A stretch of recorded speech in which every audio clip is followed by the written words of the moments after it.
Dear students, आज के video में हम डिस्कस करेंगे viscosity, significance of viscosity and determination of viscosity.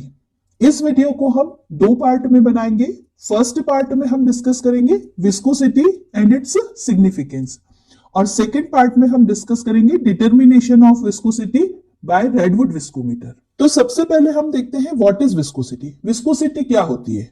So, viscosity is the property of a liquid due to which liquid offers resistance to its own flow. तो viscosity किसी भी liquid की वो प्रॉपर्टी है जिसकी वजह से लिक्विड अपने खुद के फ्लो का अपोज करता है।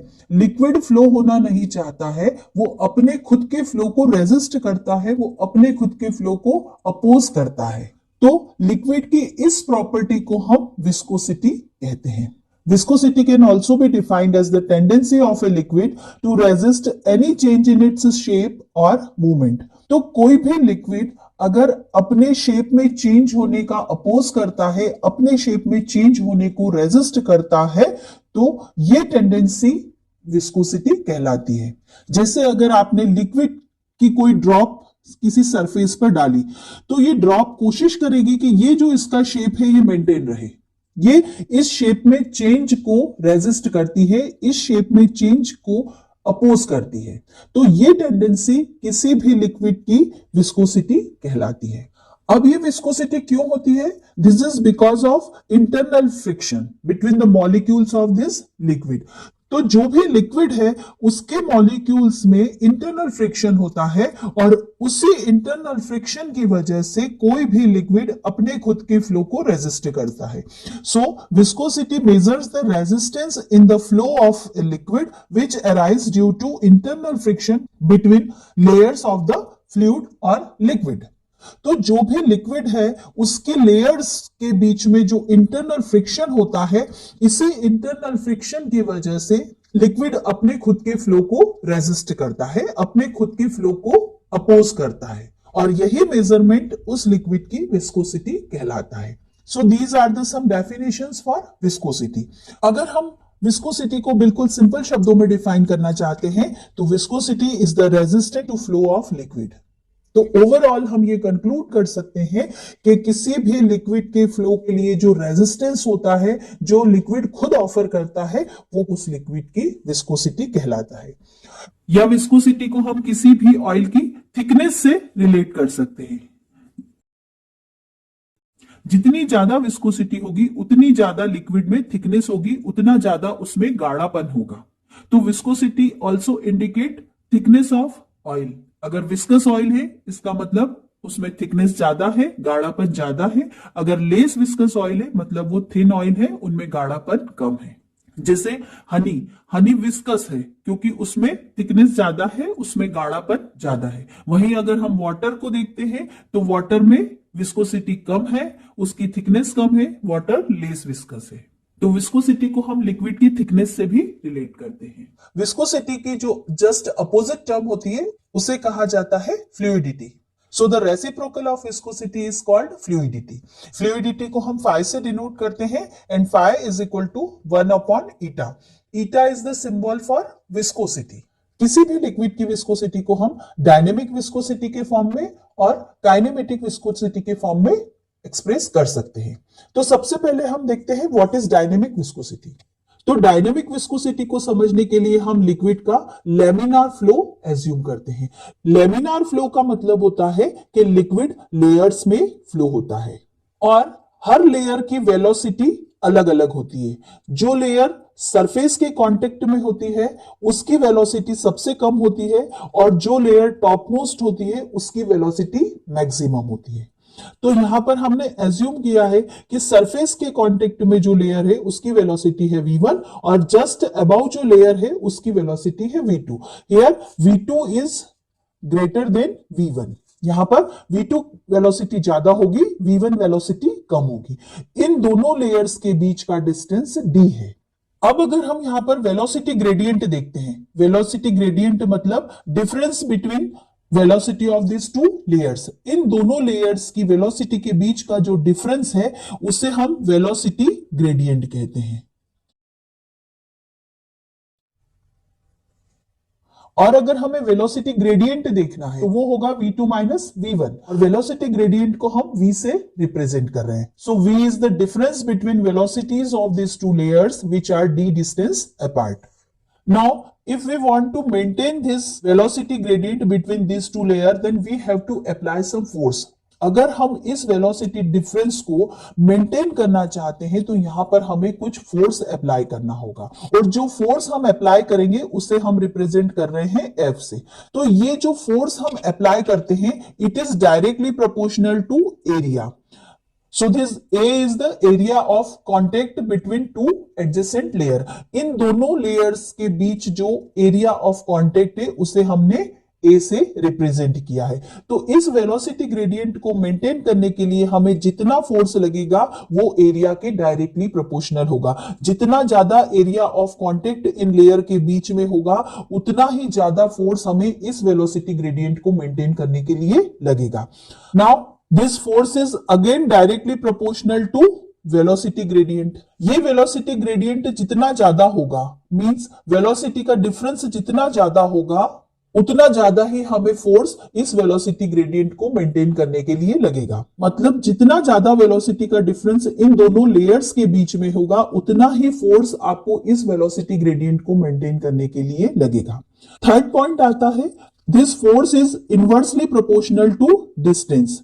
मतलब इस वेलोसिटी ग्रेडियंट को मेंटेन करने के लिए जो फोर्स आप अप्लाई करेंगे this force is inversely proportional to this distance. d is the distance between this two layer. तो ये डिस्टेंस जितना ज्यादा होगा उतना कम फोर्स आपको इस वेलोसिटी ग्रेडियंट को मेंटेन करने के लिए लगेगा. तो यहां पर हमारे पास ये तीन कंडीशन आ गई. Force is directly proportional to area, force is directly proportional to velocity gradient and force is inversely proportional to distance. अब हम इसे इस तरह से लिख सकते हैं this force required to maintain this velocity gradient is directly proportional to area and velocity gradient and inversely proportional to distance.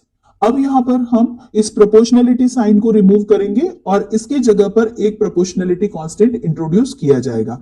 So force is equal to eta v into a upon d.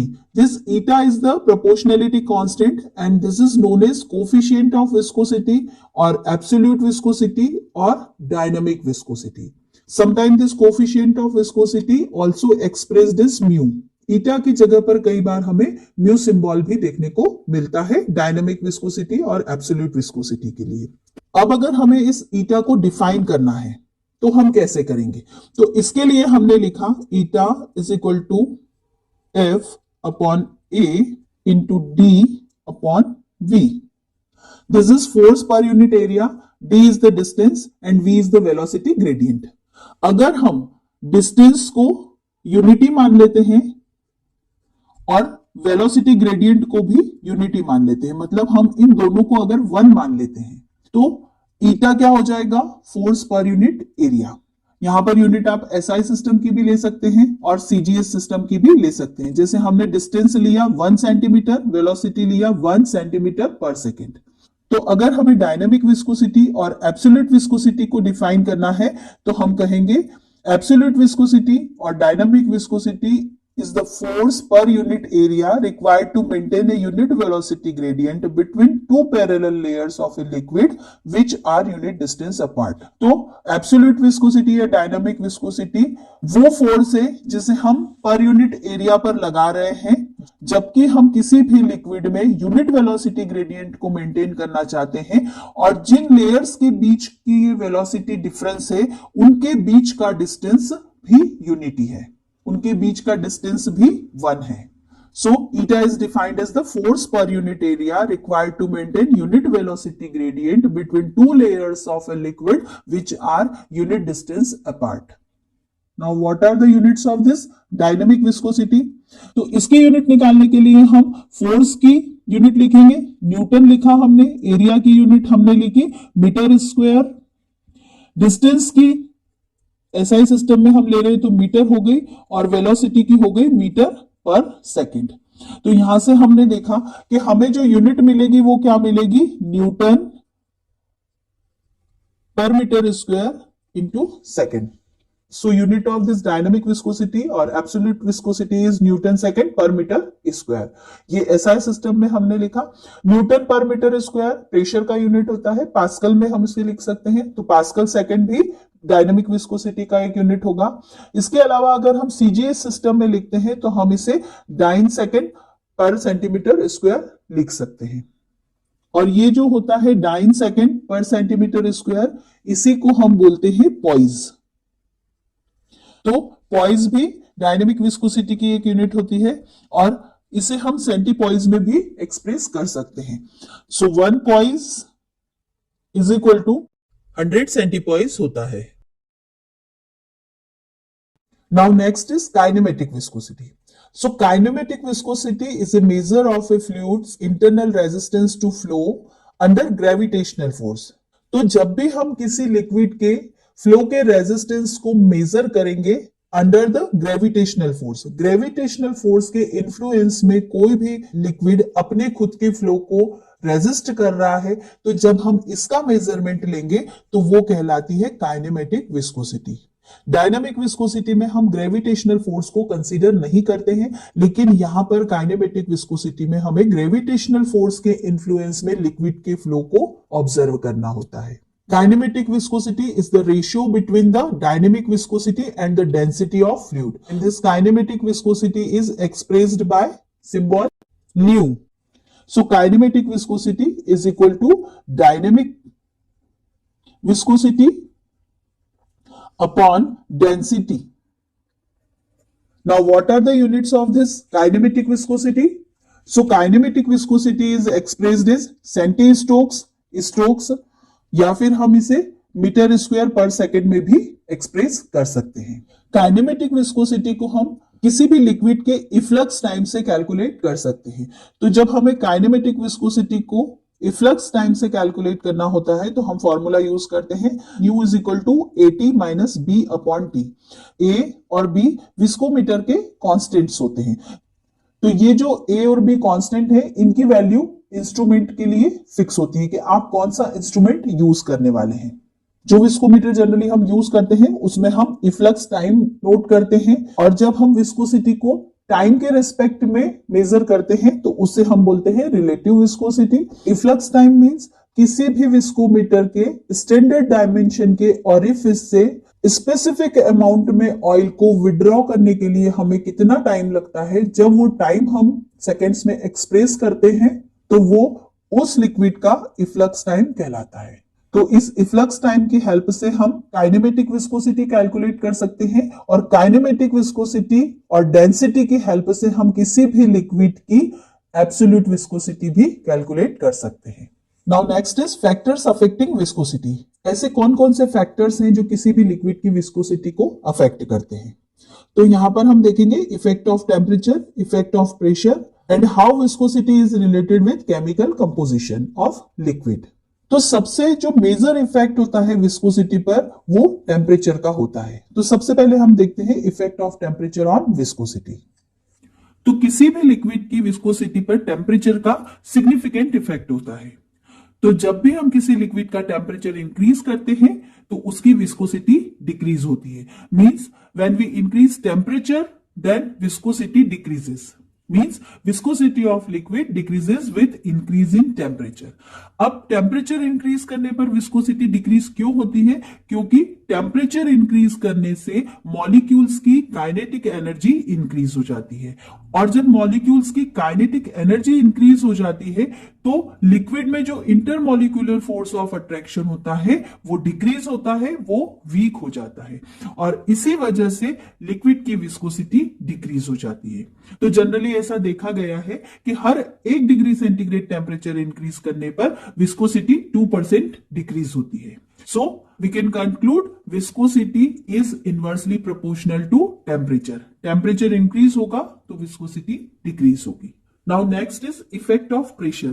तो pressure का बहुत ज्यादा significant effect viscosity पर नहीं होता है, लेकिन फिर भी ऐसा देखा जाता है कि जैसे जैसे हम प्रेशर इंक्रीज करते हैं विस्कोसिटी भी इंक्रीज हो जाती है। ऐसा इसलिए होता है क्योंकि प्रेशर इंक्रीज करने पर मॉलिक्यूल्स पास पास आ जाते हैं और उन मॉलिक्यूल्स के बीच का स्पेस कम हो जाता है और लिक्विड के जो मॉलिक्यूल्स हैं उनका मूवमेंट और उनका फ्लो डिफिकल्ट हो जाता है। तो जब हम प्रेशर इंक्रीज करते हैं तो विस्कोसिटी भी इंक्रीज हो जाती है। Now next is effect of chemical composition और केमिकल कॉन्स्टिट्यूएंट ऑन विस्कोसिटी। तो जनरली केमिकल कॉन्स्टिट्यूएंट्स का, केमिकल कंपोजिशन का विस्कोसिटी पर बहुत ज्यादा सिग्निफिकेंट इफेक्ट नहीं होता है, लेकिन फिर भी कुछ जनरल ऑब्जर्वेशन है जो विस्कोसिटी और केमिकल कॉन्स्टिट्यूएंट को रिलेट करते हैं। तो जनरली ऐसा पाया जाता है कि जैसे जैसे मॉलिक्यूल का साइज इंक्रीज होता जाता है विस्कोसिटी भी इंक्रीज होती जाती है। तो जितनी बड़ी साइज का मॉलिक्यूल होगा उतनी ज्यादा उसकी विस्कोसिटी होती है। उसके बाद अगर किसी भी कंपाउंड में चेन आइसोमर्स पाए जाते हैं, मींस स्ट्रेट चेन है और ब्रांचिंग भी है, तो जो ब्रांच चेन वाले आइसोमर्स होते हैं उनकी विस्कोसिटी लो होती है और जो एन आइसोमर्स होते हैं, स्ट्रेट चेन आइसोमर्स होते हैं, उनकी विस्कोसिटी हाई होती है। एन आइसोमर्स में area of contact between layers ज्यादा होता है क्योंकि वो स्ट्रेट चेन होते हैं और इस एरिया ऑफ कांटेक्ट की वजह से इंटरमॉलिक्यूलर फोर्स ऑफ अट्रैक्शन भी इंक्रीज हो जाता है और इसी वजह से विस्कोसिटी भी इंक्रीज हो जाती है। उसके बाद अगर हम पोलर नॉन पोलर मॉलिक्यूल्स देखते हैं तो non polar molecules have lower viscosity than polar molecules. Non polar molecules low viscous होते हैं, उनकी विस्कोसिटी कम होती है। पोलर मॉलिक्यूल्स की विस्कोसिटी जनरली ज्यादा होती है। उसके बाद इंटरमॉलिक्यूलर हाइड्रोजन बॉन्डिंग भी विस्कोसिटी को अफेक्ट करती है। तो अगर किसी मॉलिक्यूल में इंटरमॉलिक्यूलर हाइड्रोजन बॉन्डिंग होती है तो उसकी विस्कोसिटी इंक्रीज हो जाती है। इसी तरह से अगर किसी लिक्विड में इंप्यूरिटीज प्रेजेंट है या लायोफिलिक कोलाइडल सब्सटेंस प्रेजेंट है तो उसकी विस्कोसिटी इंक्रीज हो जाती है। लायोफिलिक मींस ऑयल लविंग, तो ऐसे पार्टिकल्स जो ऑयल लविंग होते हैं वो अगर किसी भी लिक्विड में प्रेजेंट है तो वो विस्कोसिटी को इंक्रीज करते हैं। Now next is significance of viscosity और what is the importance of viscosity. तो यहां पर हम स्पेसिफिकली लुब्रिकेंट्स के कंटेक्स्ट में बात करेंगे। So viscosity is the single most property of lubricating oil which determines their performance as a lubricant under the operating condition. तो viscosity एक अकेली ऐसी प्रॉपर्टी है जो किसी भी lubricating oil का एज ए lubricant कैसा परफॉर्मेंस रहेगा वर्किंग कंडीशंस में ये डिसाइड करती है। ल्यूब्रिकेंट टेस्टिंग में हम जो दूसरी प्रॉपर्टीज पढ़ते हैं जैसे flash and fire point, cloud and pour point, aniline point, इन सभी प्रॉपर्टीज का ल्यूब्रिकेटिंग ऑयल के एज ए ल्यूब्रिकेंट परफॉर्मेंस से कोई रिलेशन नहीं होता है। कोई भी lubricating oil as a lubricant किस तरह से बिहेव करेगा ये सिर्फ और सिर्फ उसकी विस्कोसिटी पर डिपेंड करता है। Now next is viscosity indicates flow ability of oil eight definite temperature. तो किसी भी ऑयल की फ्लो एबिलिटी डेफिनेट टेम्परेचर पर हमें उसकी विस्कोसिटी से पता चलती है। Viscosity indicates thickness of oil. ये विस्कोसिटी ऑयल के थिकनेस को बताती है या ऑयल के गाढ़ेपन को बताती है। तो अगर ऑयल लेस विस्कस होगा तो वो इजीली फ्लो करेगा और अगर ऑयल विस्कस होगा तो वो इजीली फ्लो नहीं करेगा। अब ये फ्लोएबिलिटी कहां पर इंपॉर्टेंट होती है? तो जो ऑयल वेल्स होते हैं जहां से ऑयल का प्रोडक्शन किया जाता है, इन ऑयल वेल्स की प्रोडक्शन रेट क्रूड ऑयल की विस्कोसिटी पर डिपेंड करती है। अगर क्रूड ऑयल लेस विस्कस होगा तो ऑयल प्रोडक्शन रेट ज्यादा होगा और अगर क्रूड ऑयल विस्कस होगा तो ऑयल प्रोडक्शन रेट कम होगा। ऑयल वेल से विस्कस ऑयल को निकालने में हमें ज्यादा एफर्ट्स लगाने पड़ेंगे और लेस विस्कस ऑयल को निकालने में हमें कम एफर्ट्स लगाने पड़ेंगे। उसके बाद ट्रांसपोर्टेशन के लिए भी इंपॉर्टेंट है। जो लेस विस्कस ऑयल होते हैं वो इजीली पाइपलाइंस के थ्रू ट्रांसपोर्ट किए जा सकते हैं। तो चाहे क्रूड ऑयल हो चाहे रिफाइंड प्रोडक्ट्स हो, अगर उनकी विस्कोसिटी कम होगी then they can be easily transported through pipelines. वहीं अगर विस्कस ऑयल होंगे तो उनका पाइपलाइन के थ्रू ट्रांसपोर्टेशन डिफिकल्ट होगा। Now next is viscosity helps in selection of suitable oil according to operating condition और अकॉर्डिंग टू वर्किंग कंडीशन। तो suppose working condition में हमें हाइड्रोडायनामिक लुब्रिकेशन अप्लाई करना है या थिक फिल्म लुब्रिकेशन अप्लाई करना है, then we have to select less viscous oil. तो हाइड्रोडायनामिक मैकेनिज्म के लिए यहां पर हम थिन ऑयल या लेस विस्कस ऑयल यूज करेंगे क्योंकि थिक फिल्म मैकेनिज्म में हमें लुब्रिकेंट की एक थिक फिल्म अप्लाई करना होती है। इसी तरह से अगर हमें बाउंड्री लुब्रिकेशन और थिन फिल्म लुब्रिकेशन अप्लाई करना है then we have to choose viscous oil और थिक ऑयल। तो बाउंड्री लुब्रिकेशन के कंडीशंस में हमें विस्कस ऑयल का सिलेक्शन करना होता है। इसी तरह से अगर machine speed is slow and pressure is very high, then we have to use viscous oil. यहां पर ऐसी कंडीशन जब होगी तो विस्कस ऑयल सुटेबल रहेंगे। वहीं अगर मशीन हाई स्पीड से रन हो रही है और प्रेशर लो है, then we have to select thin oils और लेस विस्कस ऑयल। तो हाई स्पीड और लो प्रेशर की कंडीशन में थिन ऑयल और less viscous oils are suitable oils.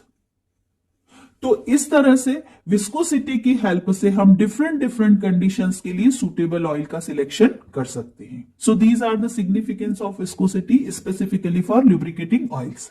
तो वीडियो के फर्स्ट पार्ट में हमने डिस्कस किया viscosity, types of viscosity, factors affecting viscosity and significance of viscosity. Video के नेक्स्ट पार्ट में हम डिस्कस करेंगे determination of viscosity by Redwood viscometers. तो स्टूडेंट्स, अगर वीडियो अच्छा लगा हो तो एक लाइक जरूर करें।